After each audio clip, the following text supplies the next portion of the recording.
And I'd like to introduce Eleanor first, who will introduce our session today. Thank you. Good afternoon, everyone. I hope you're staying warm. It was a really bad weekend. I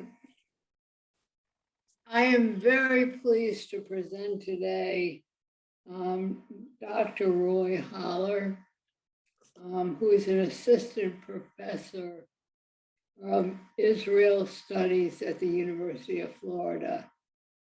He received his MA and his doctorate in comparative literature and Jewish studies from Indiana University in Bloomington.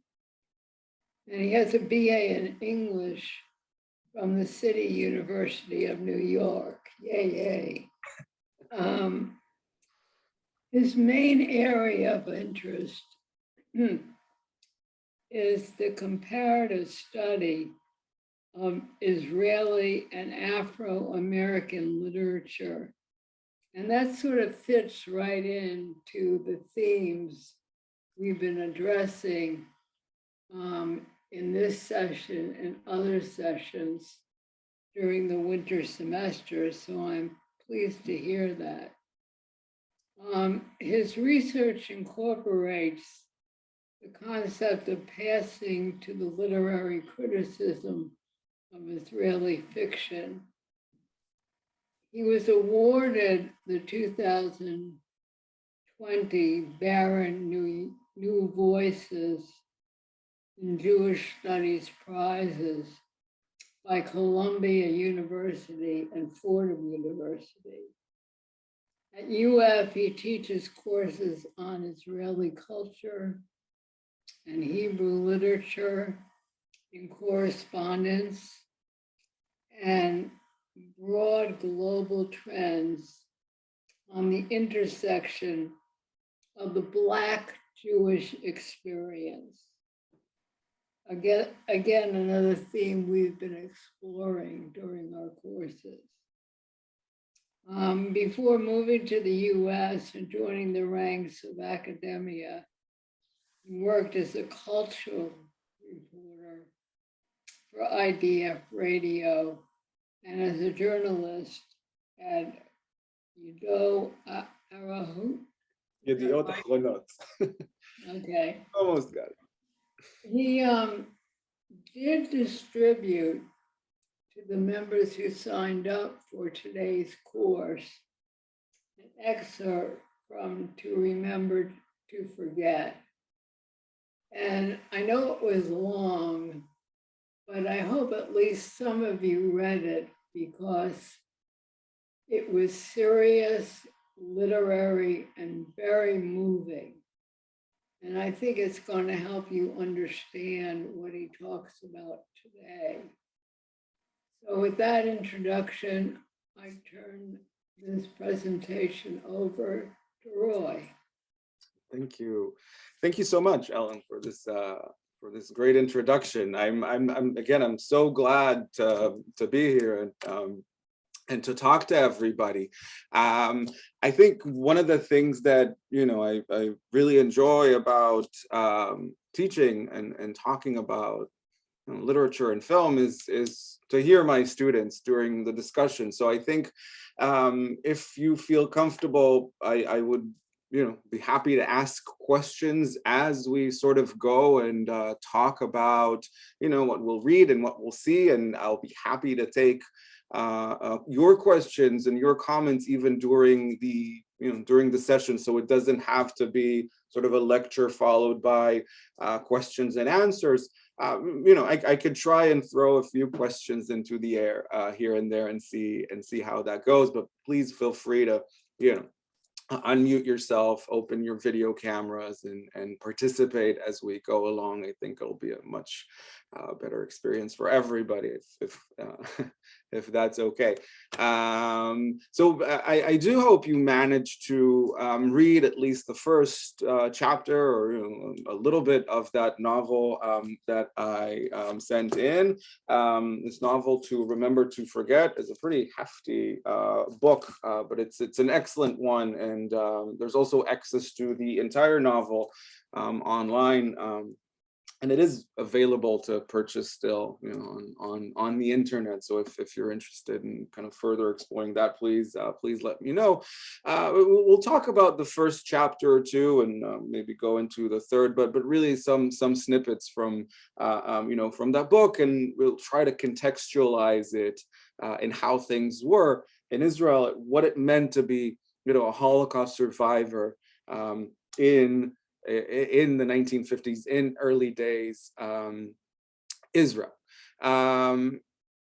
This is, I think, is going to be the gist of the conversation, right? We'll see how the Holocaust affected Israel in its early days, and the early Yishuv, so pre-Israel Palestine, how Holocaust survivors were perceived by Israelis, and how they were accepted in the young nation, right? How the Holocaust was discussed.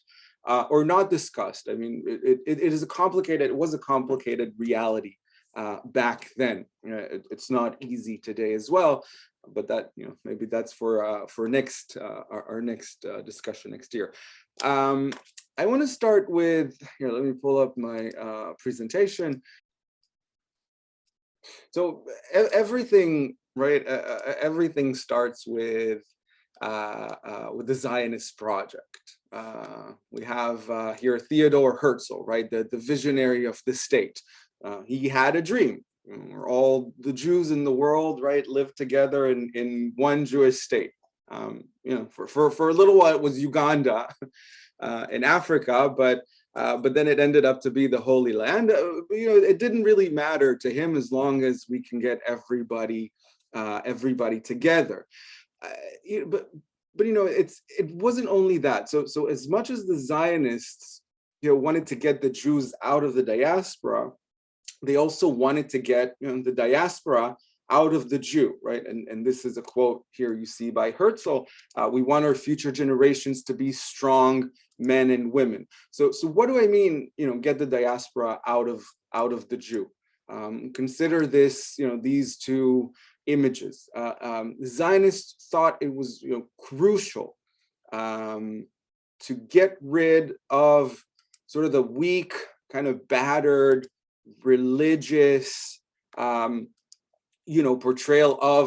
of the Jew, as we see, right, with the image of Tevye, the one with the beard and the traditional clothes, sort of peddling its wares. That was a very the stereotypical image of the Jew that really bothered early Zionists. So they wanted to take this Jew and not just bring him to Israel, but to actually create, right, this transformation, to turn the Jew into a new Jew, into a new Hebrew, a Sabra, if you will, right? And you can see one of the early posters to the right, which kind of seems Soviet almost, right? We have this version of, and it says, right, a nation reborn on its ancestral soil. So you see how the Jewish body gets this complete transformation, right? And we create a strong, confident, masculine Sabra who works the field, who protects himself, protects his family and his country. We're talking about an improved Jewish race.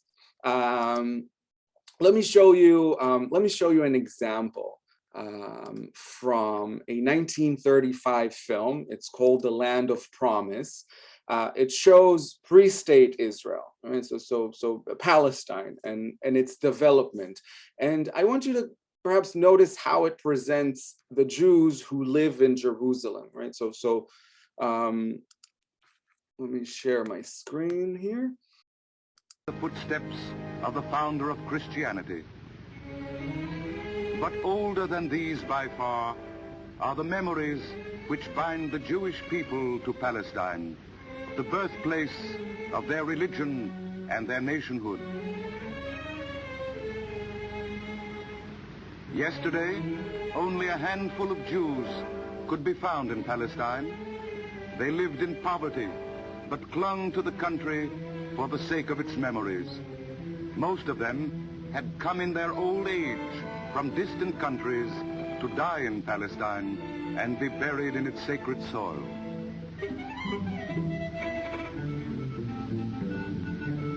Oriental Jews, Sephardim, had always been part of the Palestinian scene. Their life resembled in externals the life of the surrounding people, but it had in it more than an echo of the patriarchal civilization which is mirrored in the book of Genesis. Within them, these Jews carried the undying tradition of the Jewish past. Right. So what do you think? How is this film that was kind of sent? It was released in 1935, and it was sent to Jews around the world, to communities around the world. You know, kind of asking for, showing the situation in Israel, and sometimes asking for a donation. How are the Jews that lived in Israel, right, before the great immigrations from Europe are presented? Do you have any thoughts about that? What do we see specifically? David? They're old. Yes, exactly, right. You see that straight away, right? These are old Jews. They are weak. Anybody else has an idea? David is completely correct, right? And we see them in, you know, sort of the very traditional, right, Jewish wear.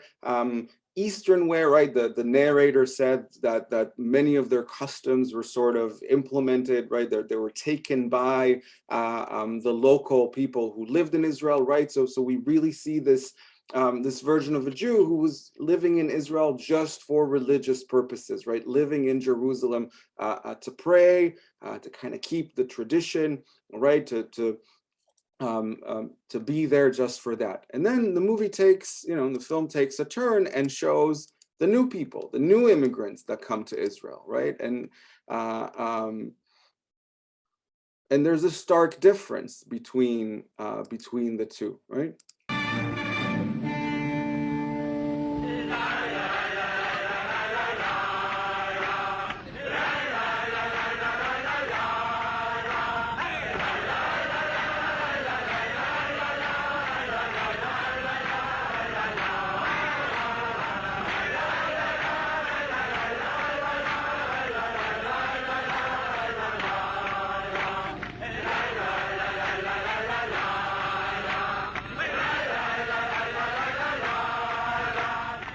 Right, so suddenly we see a very different type of a person. If the Jews we saw before, you know, live in this barren land, and there's Jerusalem, but there's nothing there, right? It's only for the sake of praying and keeping the tradition. It seems like history stopped for 2,000 years until these Jews come, right? The Jews from Europe. They are going now to a land which accepts them as its own, and not merely as strangers to be tolerated. Yesterday, prisoners of the ghetto, prisoners of their own false hopes. Tomorrow, they will march to their work in the Jewish settlements, to build roads, to quarry stones.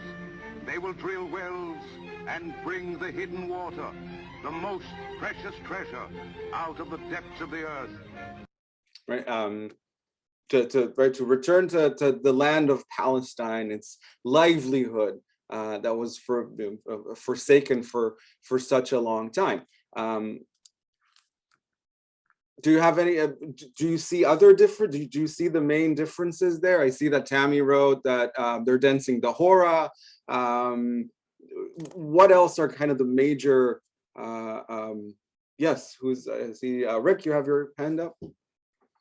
It compares the old and somewhat backward Sephardim to the Ashkenazim coming from Europe. Yes. Good, right, and I mean, you know, I'm laughing, but it was we see a very skewed view of, right, of sort of Sephardic Jews, of Mizrahi Jews already in 1935, and we see how the film presents, you know, the European Jews come to Israel not to pray, right? Why do they come? Did you listen? Did you kind of notice what the narrator said? That the main purpose of these, you know, the new Jews who are coming to Israel is?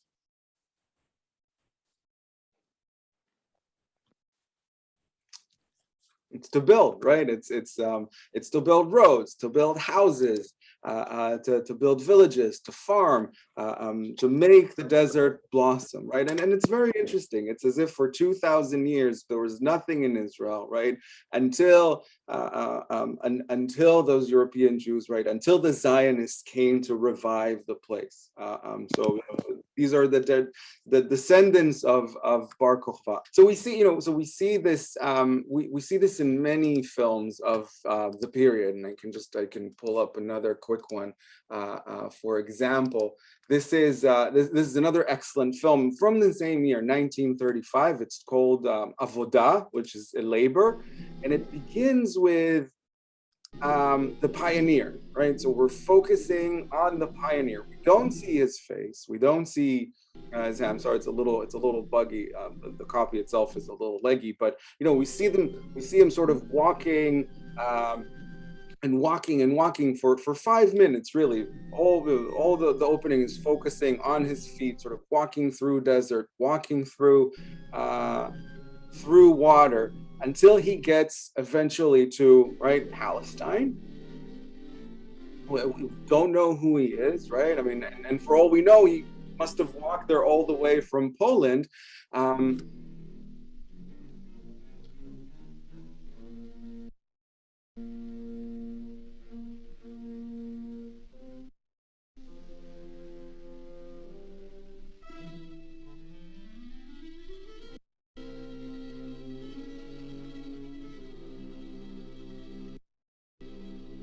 And then the camera does something very interesting. So this is the first time you kind of pan up from his boots, slowly, the camera tilts, and see his body, see his cane, and then we get to his face. It's the first time we see his facial features. And look at it.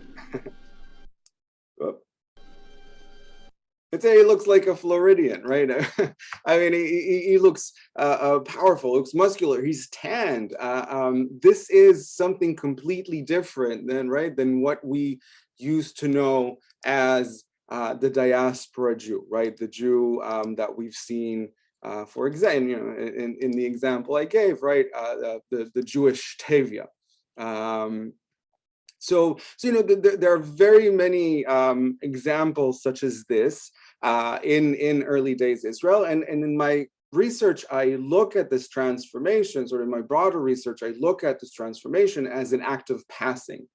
This is where my comparison with African-American studies kind of kicks in.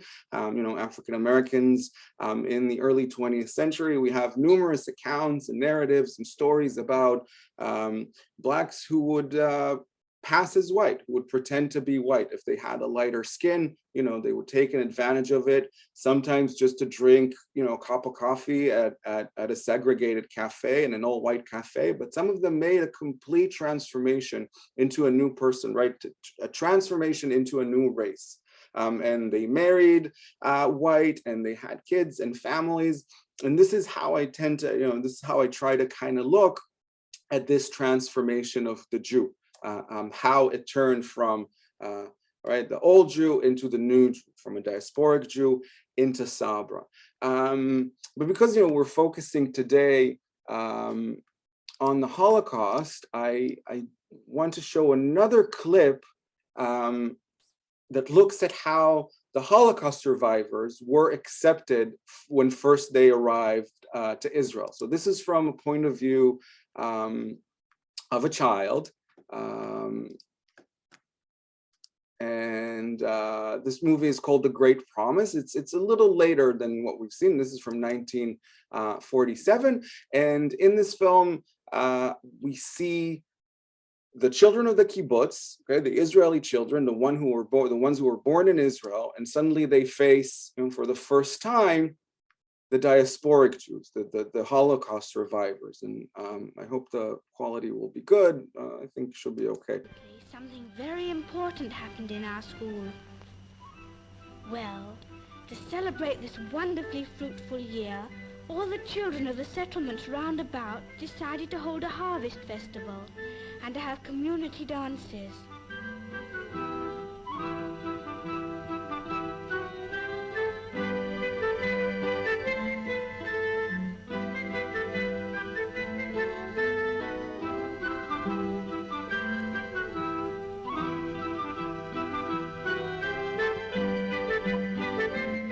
we see the Israelis, right, dancing, their bright clothes, and in the then middle of our rehearsal, suddenly something the happens. refugee children came.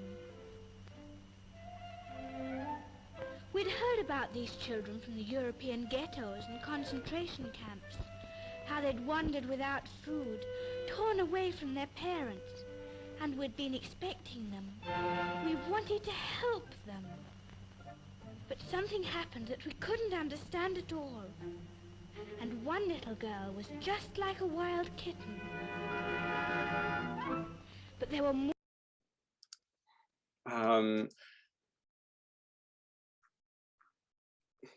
So you see, we start seeing a great contrast, not just between the Israelis, right, the local, the natives, the Sabras, right, the Jews who were born in Israel, to the immigrants, right, or to the old brand of Jews. We see now a stark difference between the Sabra and the Holocaust survivor. I mean, first in the way they're represented on the screen, right? The dancing and the bright clothes and the sort of sense of freedom of the local Israeli children, and then the refugees who come, right, all dressed in black and in this drab, dark European form, and you see they try to kind of take them in, but they don't know what to do. They don't have the tools to work with these kids, and they don't understand them. And the film focuses on this transformation of Tamar, the little girl that goes to the side, the little girl that is like a wild kitten. But we don't really see the movie, the characters of the film really trying to listen to her story or hear what happens. We see that Tamar manages to kind of overcome the trauma by turning into an Israeli, by going through this metamorphosis, right? Just like just like I showed you in the presentation, right? Once Jews are able to move from the image of Tevya into the image of the new Jew, this is where their salvation. This is their salvation, this metamorphosis. So these movies have one goal in mind. I mean, they are really they're propaganda films, ideological movies, and they want to raise awareness and money for the Jewish state, right? For the new Jewish state who needs the help. And they did very well to show, right, this transformation, to show this act of passing. But then in reality, things were not so amazing for the survivors. I mean, it wasn't always like that. It wasn't always as easy transformation from, the trauma of the Holocaust to regeneration, to being reborn in Israel. I'll show you another clip from a wonderful movie that's called The Wooden Gun, and it kind of follows a group of children in early days Israel, and they are welcoming, right? They're seeing now these waves of Holocaust survivors arriving to the country, and look at their responses. And again, kind of try to notice how what the Israeli kids wear and what the survivors wear, what the refugees were, and the scene is, again, very representative of how the Israelis treated refugees, Holocaust refugees.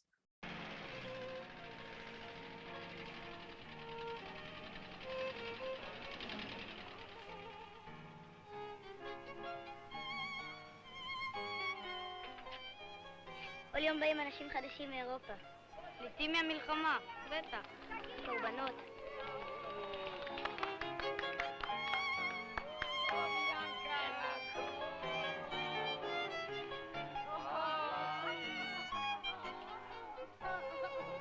תראה מה הגיע עכשיו.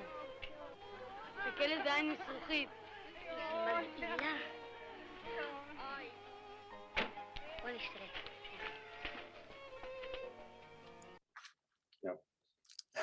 Do you have any thoughts or any questions or any do you see kind of the fuller picture? No? did you notice any differences between, for example, how the kids were represented in that film and how the survivors, how the refugees were represented, that you think is interesting? Just more propaganda. Yeah. Yeah. Well, how do you mean? What do you? Well, everybody's following the script. They're doing what the director and the writer want them to say and do. It's not really natural, so it's hard for us to judge properly. Okay. No, I see. So this movie is, this movie came a little later. We're now in, the movie was filmed in 1977. It talks about the 1950s, but there's a different agenda in mind. So I think what we've seen in the earlier films, right, the sort of push to turn survivors into Israelis, some now kind of gets a little bit, we get a bit of a critical eye. We see that, it might not have been as easy as the early ideological films showed it, right? That the Sabras weren't as welcoming. The two children, they wear a uniform, right? Almost a military-like uniform, probably Cub Scouts, but something that shows on a direction of a militarized society. They look at the refugees and they find no compassion, right? They call them victims. They don't see them as heroes. They don't see them, going through that journey of the Holocaust as something heroic. They see them as victims, and this is a narrative that was very familiar, in those days, right? Looking at the European Jews led as sheep to slaughter, right? Not doing anything to defend themselves. And for the children of Israel, who was sort of raised on the 1948 war, the Israeli military, they see them as victims and they pity them, right? They're almost disgusted by them. We see a very problematic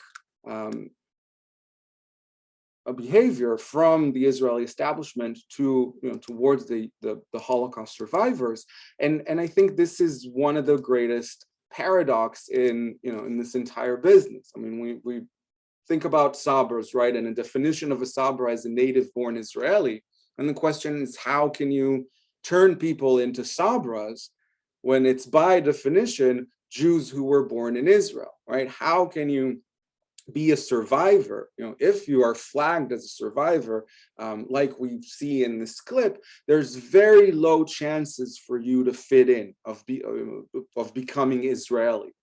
And the novel that I will talk about a little bit now in the next 20 minutes, written by Dahn Ben-Amotz, and it's a very interesting example of this dynamic, the dynamic between the Israeli and the survivor, between Holocaust trauma and regeneration and birth in the young Jewish state.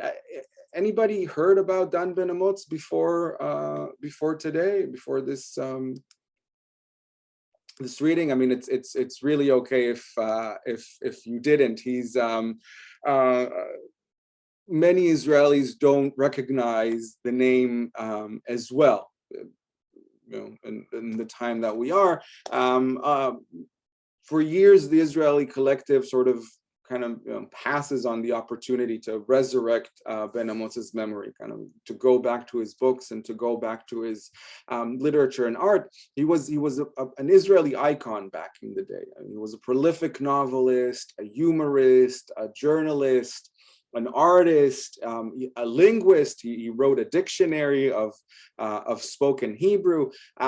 Unfortunately, he was also an infamous bon vivant and a polygamist. He was by no means a niche figure. He really played a critical role in creating and shaping Israeli popular culture, and in turning spoken Hebrew to literature, to real literature. And it's hard a little bit to see in the translation of the novel, but the Hebrew novel, I mean, it's written in straight Hebrew, and it's the first time, the sort of the lower Hebrew got into a novel, because Hebrew literature is pretty highbrow. The interesting thing about him is Ben-Amotz, this archetype of Israeli, wasn't always who he claimed to be.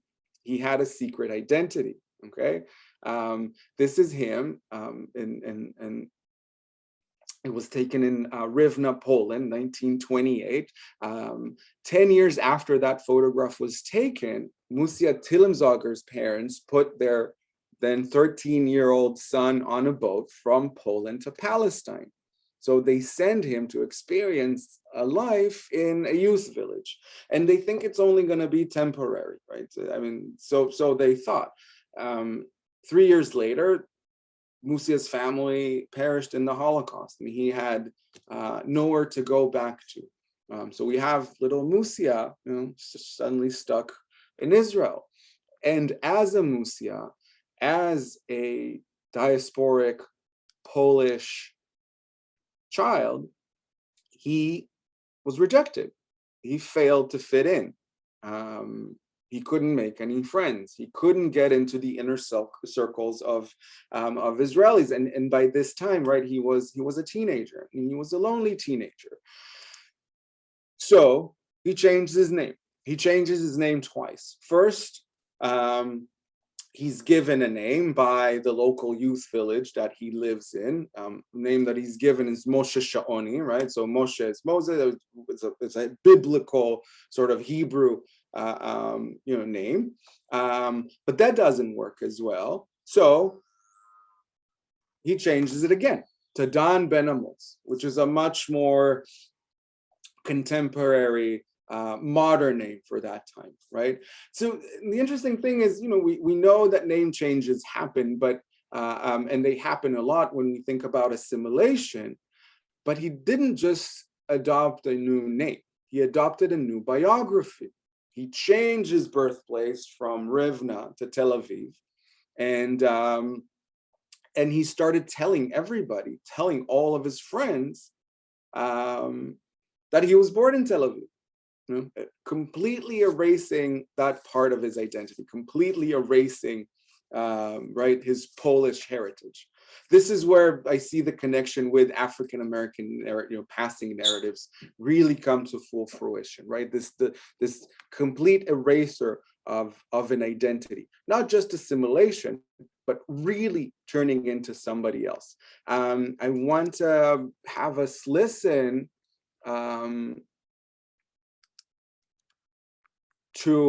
to a story from him. So there was an interesting documentary made about him where we have a recording of him speaking on that transformation, and it's fascinating.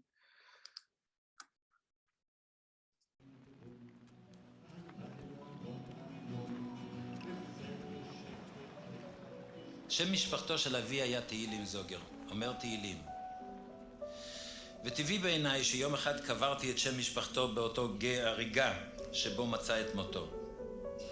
אינני רואה מדוע צריך הייתי לשאת על כתפיי את מורשת אבותיו. השפה שבה הם אמרו תהילים היא הדבר היחיד המקשר ביני לבינם. חשבתי שאני נמצא בחברה טובה מאוד, כאשר כמו רבים אחרים נטלתי לעצמי שם חדש, ופתחתי מרצוני בגיל 14 את הדף החדש בספר חיי החדשים.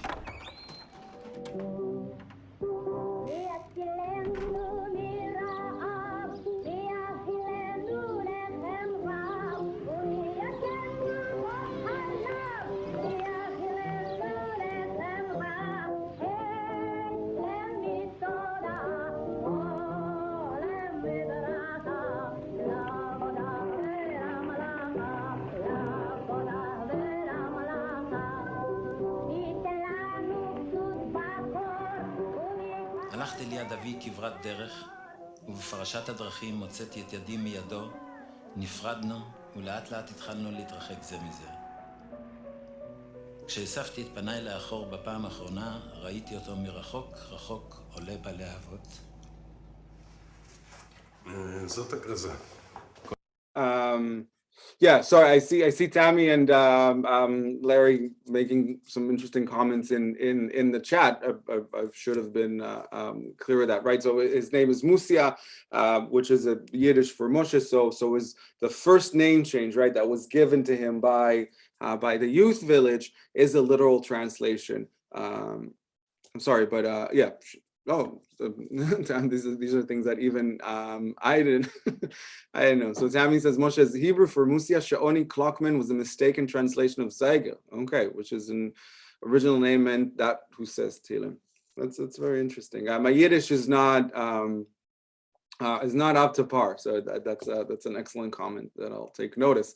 But like he said, right? So this last name that he changed, the Sayer of Tehillim, the Sayer of Palms, the only thing I found connection with to that name is just the Hebrew, right? The language in which his dad, his father, said the Tehillim, the Psalms.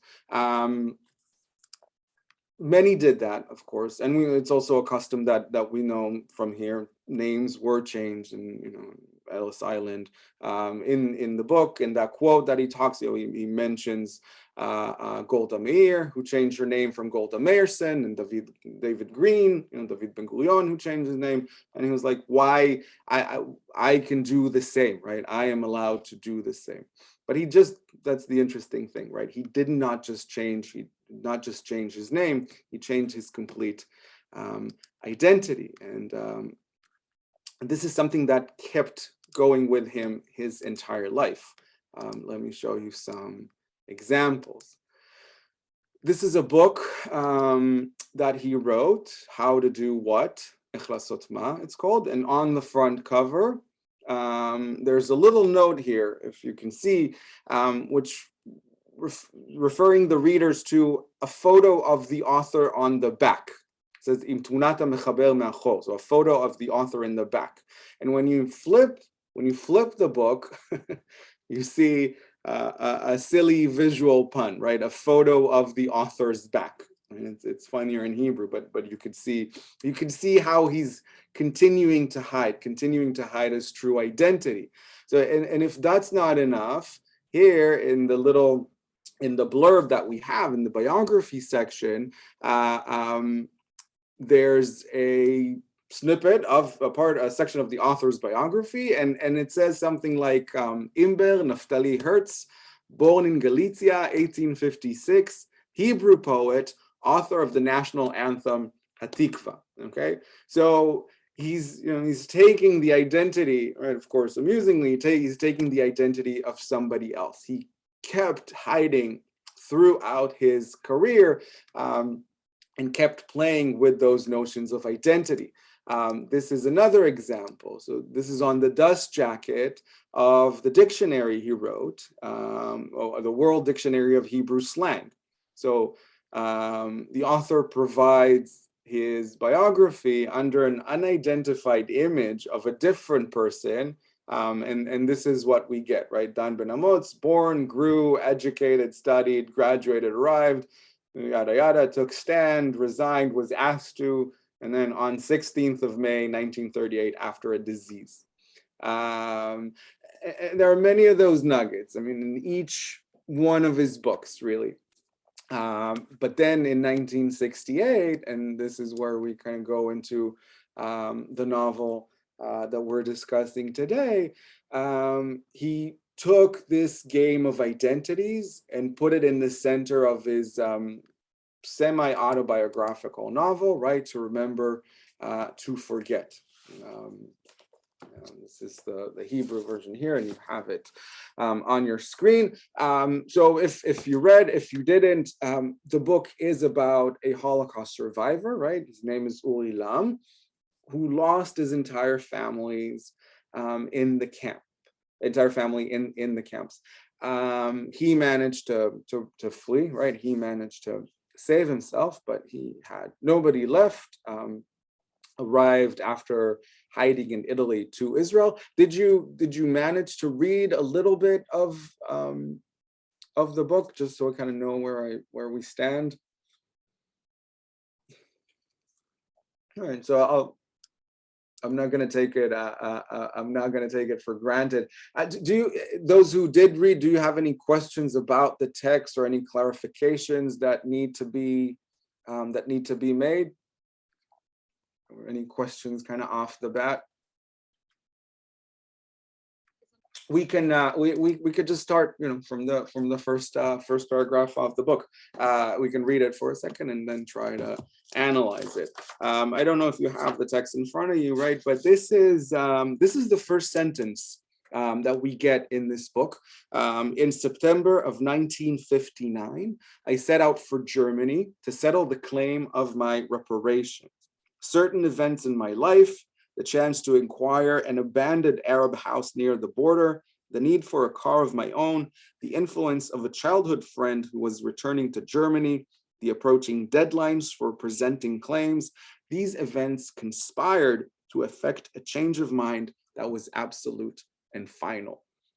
So this is how the text begins. And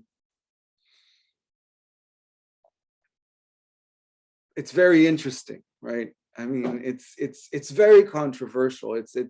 For this time, for a novel that was written in 1968, it shatters multiple taboos. Did you get a sense of that when reading or when hearing those words, or would you consider why such an opening for a novel could be so risky? Any thoughts? I see some good chat action, which I like. But the reparation, we're talking about somebody, a Holocaust survivor who goes back to Germany to claim reparations, right? So of course, reparations were controversial at the time, right? The young state reached an agreement with Germany that Jews and victims of the Holocaust, right, and survivors will get paid from Germany. And I'm sure that needs no introduction, but to kind of open a novel like this, and to set the novel in 1959, right, hardly a decade after the Holocaust had ended, and not just to talk about the claiming of the reparations, but the actual return to Germany, right? My dad doesn't visit Germany till this very day because what happened, to my grandparents. So to have an Israeli in 1959 setting out to Germany for the claim of reparation was really explosive, was a really provocative statement, unthinkable. Also, this book already takes us a step closer to discovering, right, or uncovering the roots of the authors. Of the author. So this person who for years identified himself as an Israeli, right, telling to his closest friends that he was living, he was born and raised in Israel and not a Holocaust survivor, suddenly makes a hint, right, a discovery that he might not be who he actually presents himself to be. And in the back of the Hebrew novel, right, the original Hebrew novel, we have the author's image at the bottom and the first sentence of the novel at the top, which really makes it, to look like a memoir, to open as a memoir. And that was something also very, very important for Ben-Amotz, right, for the author of the novel, not just to write this book about Holocaust survivor, and like Anne says in the chat about certain PTSD or traumatic experiences that Holocaust survivors take with them throughout the years. But he really kind of sets it to open up in these multiple directions. So what we see in, right, kind of happening after that opening is the protagonist takes a boat, which surprisingly people did time ago, right? He hops on a boat from Haifa to Italy, and upon his arrival to Europe, right, first time in Europe since the war, the narrator is accused of smuggling goods. Okay, he's in the customs house, and he's accused of smuggling goods, and he's singled out and taken out for an intrusive customs inspection. So the author Ben-Amotz really creates this encounter as a reenactment of the Holocaust trauma. And like Anne said in the chat, these are instances we see throughout the novel, right? So imagine a Jew arriving to Italy and is taken away by officials, right? Singled out, taken away. Later on the train, there's definitely a scene where all those Holocaust imagery, comes to mind. The people suffocating on the train, we could definitely look at that. The smokestacks that he's looking at, right? All these things are what psychoanalysts used to call second Holocausts, right? Really reawakening of the original trauma. And in the book, he has a really hard time with that moment. He naturally connects this event to his past, right? He says he's taken out of the line, and he says these fascists, those cooperators, those lowly bootlickers, he said, they expect you to kiss their ass, beg, implore, degrade yourself, just as they did for so many years, right? And this is where kind of you see the Ben-Amotzian, the street Hebrew, the crude language comes to life, right? He looks at the Italian customs inspector, and he sees a Nazi, right? And stuff like this, scenes like this, right? Those little second Holocaust, those little reawakenings of the trauma, can lead to major issues, right? But what does he do? I mean, those of you who did read the book, do you remember what he does at that moment? The sort of climactic moment in that scene with the customs inspectors. With the customs inspector, do you remember? I can point to that in the novel. If you have the book, it's on. It happens around page 8-9, and I can read a little bit of that. So he's very offended. He says these fascists aren't used to dealing with people who insist on their own dignity. They expect you to kiss their ass, to beg, implore, degrade yourself, just as they did, right? So already he's coming from a stronger perspective, from a stronger point of it, right? Of an Israeli.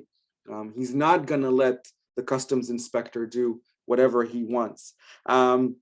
He goes ahead and tells the customs inspector, "Go ahead, sir, and do your job. Your performance is consistent with the highest tradition of your people," right? So he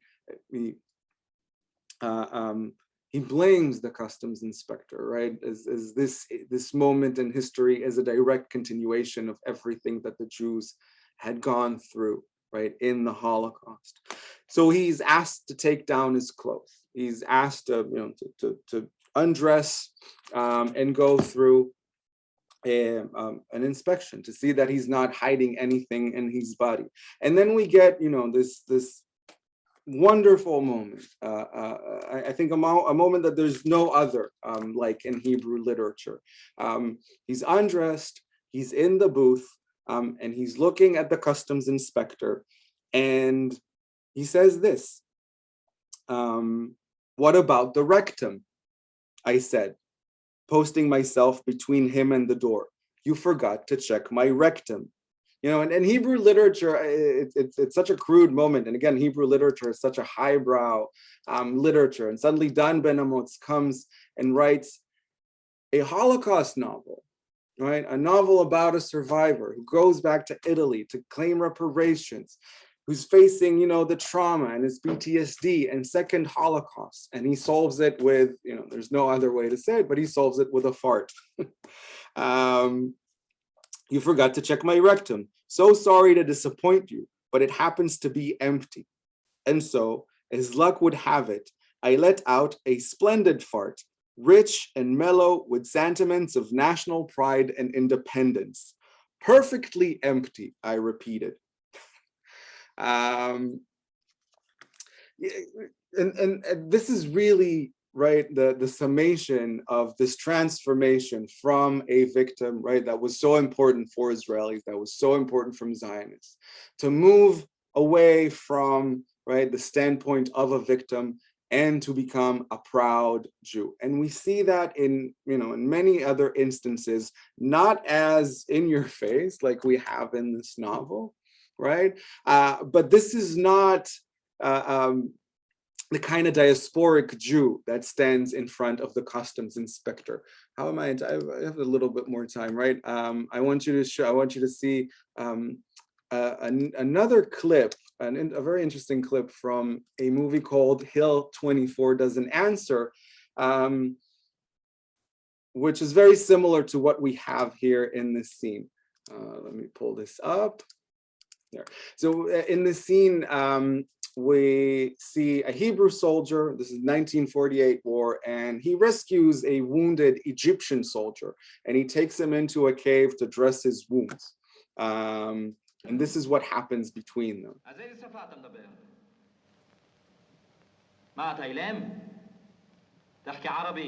Sprichst du Deutsch? Alter, geh dich doch dabei Hebräisch, huh? You speak English? Okay.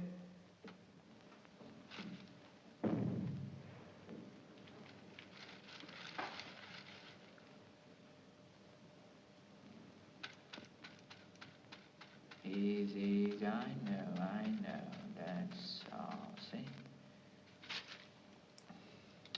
Now, let's take off that shirt, huh?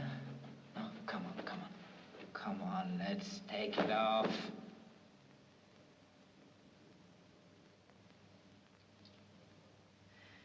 Nazi.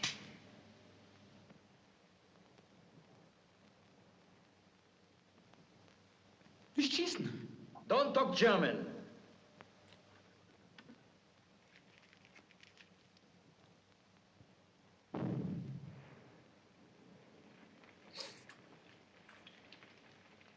Now, when I show this clip to my students, they're usually very surprised to see the Jewish soldier, right? The Israeli finds out that this guy in front of him is a Nazi, but still doing whatever he can, right, to sort of dress his wounds, to help him, to protect him. I mean, my students really asked, why doesn't he shoot him straight away?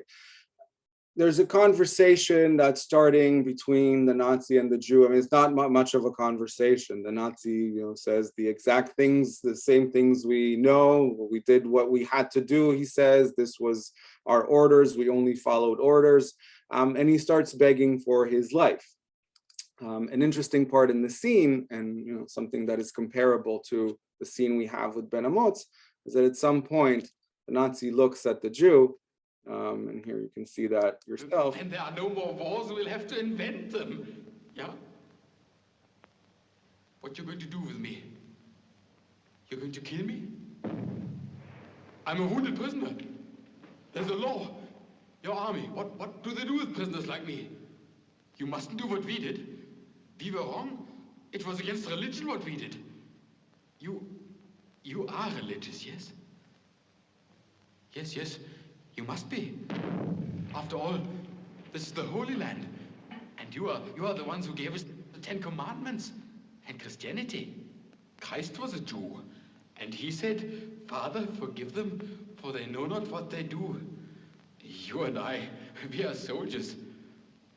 You must forgive me. It is your law, isn't it? Isn't it? Why don't you speak? Of what do you accuse me? Who are you anyway? You lausiger Jude! You don't know who I am! Obersturmführer der Waffen-SS, Otto Ritterhoff! Jawohl, Otto Ritterhoff! Are you afraid? Ja, das war doch immer so. The dirty little gypsy mongrel is a coward. So the Nazi suddenly sees the Jew as the diasporic Jew, right? As the Jew from the ghetto. And I think this is what Dahn Ben-Amotz is showing in that interaction, right, between him, between his narrator, and between and the customs inspector, right? This is no longer what you thought of us, right? We are a new generation of Jews. We are strong, we are proud, and we fend for ourselves.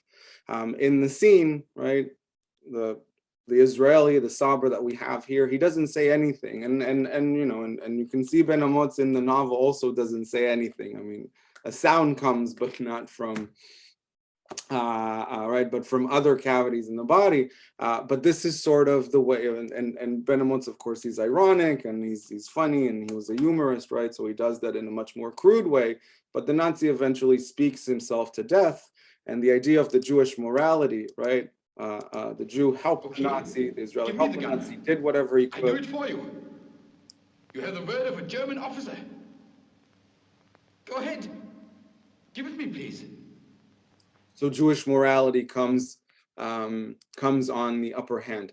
Somebody had a question I saw, or yes, Ellen. How does this relate to your comparison with Afro-American literature?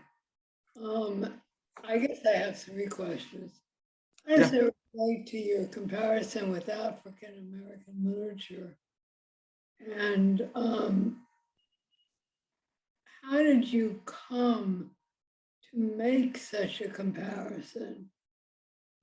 What attracted your interest to that type of analysis? Yeah, thank you.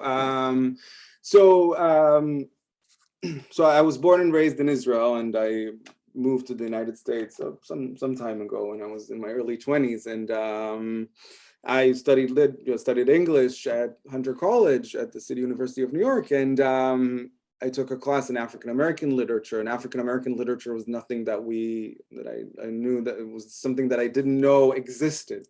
There were hardly any translations of African-American authors into Hebrew, at least when I grew up. When I did my major chunk of readings in the 90s, Toni Morrison was translated, but poets like Langston Hughes, I mean, nobody, Langston Hughes his major poems were only recently in the last 5 years or so were translated. So, I met this new literature that I wasn't aware of.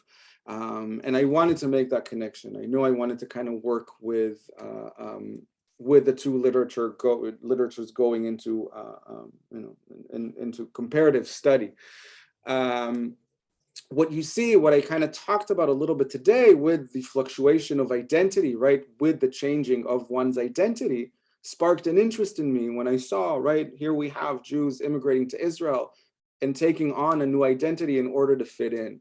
And that communicates with narratives of passing of African Americans in early 20th century. If you're interested, there was a new film recently released on Netflix that is called Passing. It's an adaptation of Nella Larson's famous novel about passing, where we have an African-American woman passing as white, taking on a new identity. And this is where the connection was made. Can I look at Jewish immigrants coming to Israel? Because they're not only assimilating, as you see with Dahn Ben-Amotz, they're changing their identity. They're negating their past. They're erasing this part of their past, to come up as new people. So passing for African Americans gave them opportunities that weren't theirs in the first place. And passing for Ben-Amotz, as you see, for example, in that scene in the novel, helps him also overcome a certain trauma, right? So this change of identity from the diasporic into the Israeli did help people to cope with PTSD, right? With those instances. So this is where I find the connection, and this is where I make the comparison. The idea that identities are fluid, that everybody has false identity, an identity that protects the true identity, the true self that we have in the background. So Ben-Amotz is a survivor. This is his true self, but his false self comes out in that scene in the cave, right? This false self, this new strong identity comes out to protect, to help us cope with situations that could have been devastating in the first place.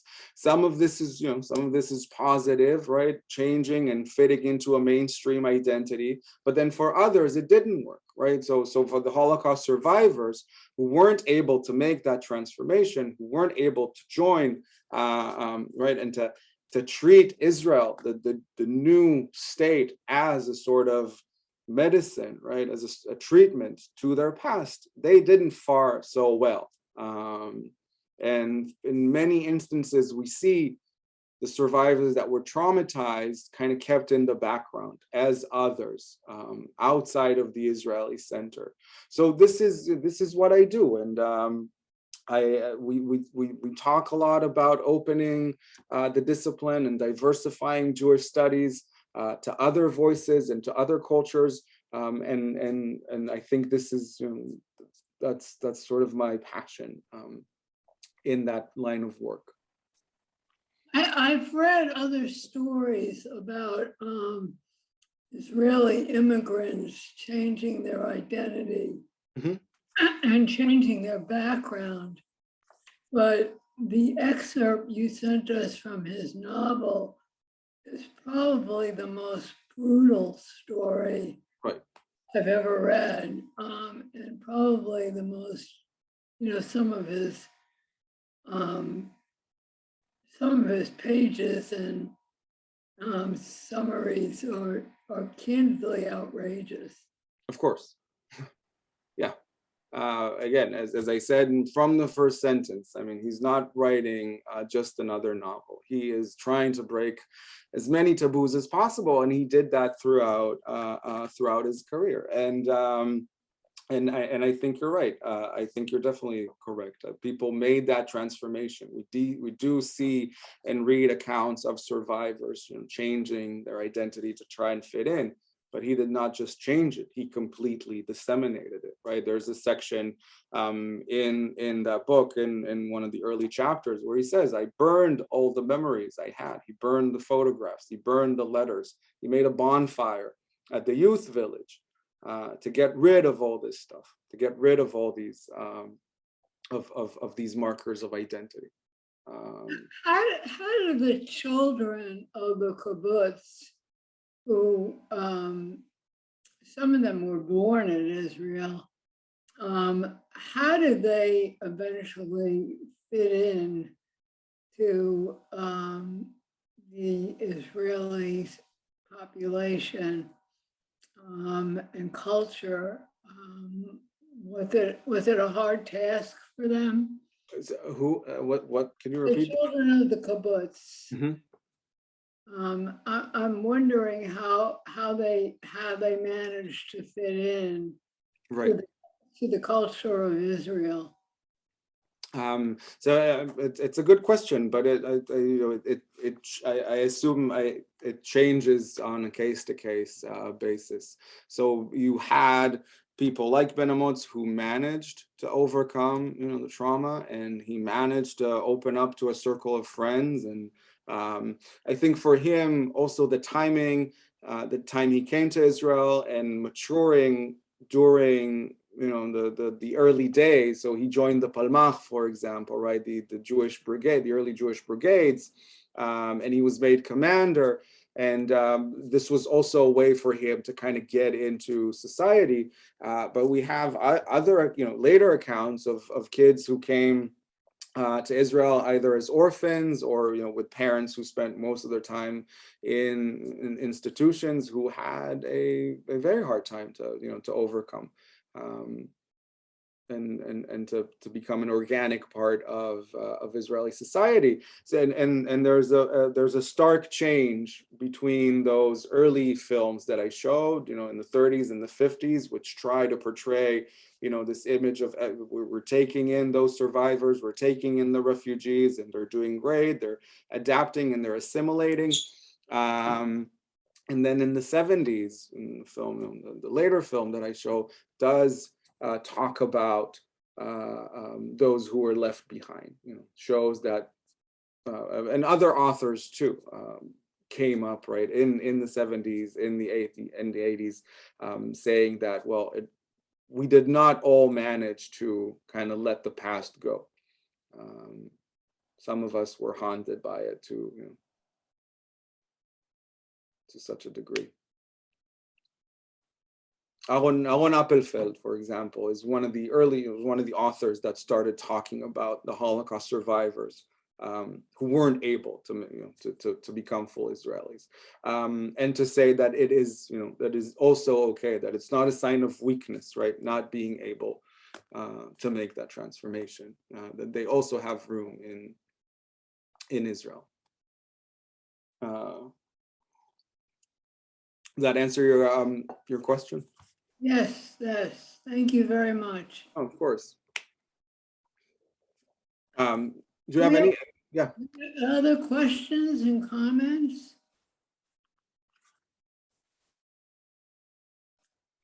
Bud, I see Bud has a question.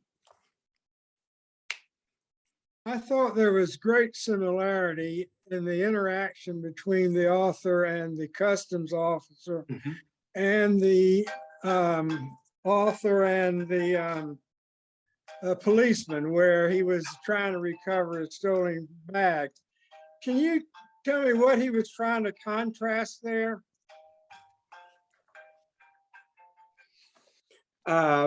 No, that's great. I think it's a very good question, Bud. Thank you. I think what he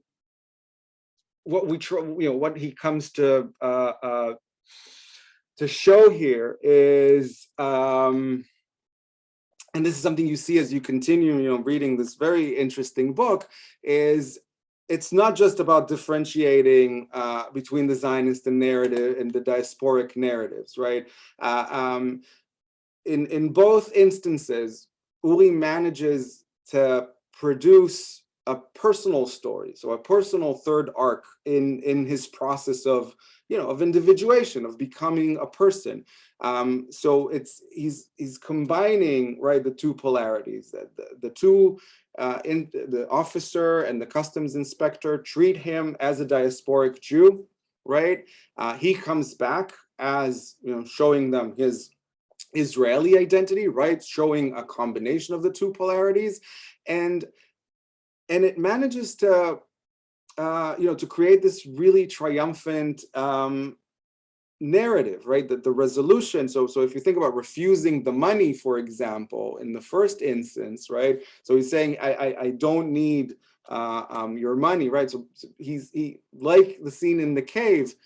It shows the Jews, it shows Uri, the Holocaust survivor, the new Israeli, really siding with, humanism, with humanist morality, right, over different, over group ethics, right? And this is what, and all these little premonitions are also what happens in the novel's ultimate resolution. So he takes the money from the officials, right? He takes the reparations, but he gives most of the money to the Italian family who rescued him, right? So as he faces all those officials who, years before had, of course, a terrible part in the unfortunate narratives of the Jews, he manages to kind of come with his hand, with his moral intact, with the upper hand.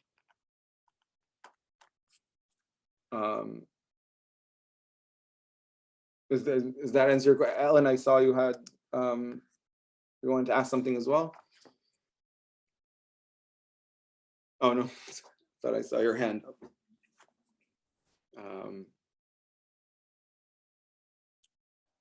Elliot?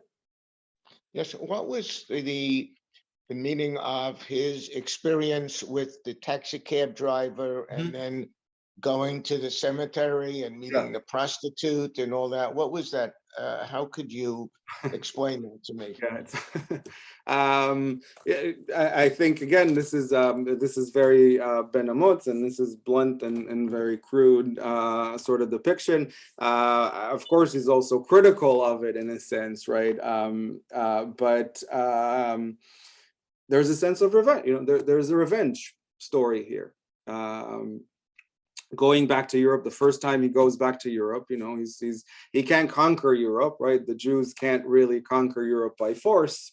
So for him, it was conquering the females, right? In his real life, Ben-Amotz was a part of the British Navy for a while, and they would travel to Europe and sleep with prostitutes all around. And they did see it as an act of revenge, right, on the European. So I think this is something he incorporates in the book. Of course, it turns into, so sudden, you see it ironic when she's a prostitute, right, and he's not really conquering any Italian girl, but he's sort of in this scheme between the prostitute and the Italian cab driver. But this is the origin of the origin point of the act is definitely conquering Europe through through sexual activity. There's no other way to say that. Thank you. No, of course, yeah, and he goes through a transformation. So even when he starts the book in this very kind of crude act, eventually he falls in love with a German girl, and he gets to know her, the real her, and he comes to terms with the fact that he loves a German woman, and he's marry her and have a child together. So the ending of the novel sort of really mirrors the beginning of it, but he comes out as a fuller person, right? As a much more compassionate and fuller person after this journey that he's been through in Europe and kind of coming to terms with his own past. The novel ends with him marrying a German woman, and they're going back to Israel, and they have their firstborn baby on the day of the Eichmann arrest. So there's some sort of poetic justice, but also a sense of universal humanism, right, and a thought to go on, to continue on. Do you have any other questions? Ellen, I think we can't hear you. The reaction to the book, how was it? And did this book ever sell in Israel? Oh yeah, it was actually the first. It was the first bestseller recorded in Israel. So it was about 25,000 copies when it was released, which was a tremendous number. So for years it was the first bestseller. And then it went out of print for a long time, but now they're kind of print, it's back in print. And it's the only book by the author that was translated to English, but it definitely had a status of the very first Hebrew bestseller. Is there a link that you can send to Julie so that people who want to read more of it can? Yes. The book in its entirety is available online in the Internet Archive. So you just need to open up an account, and then you can access it. You can borrow it, but it's also available to purchase the hard copy on eBay. There's a few hard copies still around. I will be happy to share the link and the details with Tammy for sure. I think it's it's a great book, and even though the translation doesn't do much justice to the Hebrew, you could still get the feel. You could still understand why this book is so special, why the story is so special and unique. And there's a Holocaust book like no other. I mean, he really manages, right, to incorporate humor, and first to kind of incorporate humor in a novel about the Holocaust, which was big.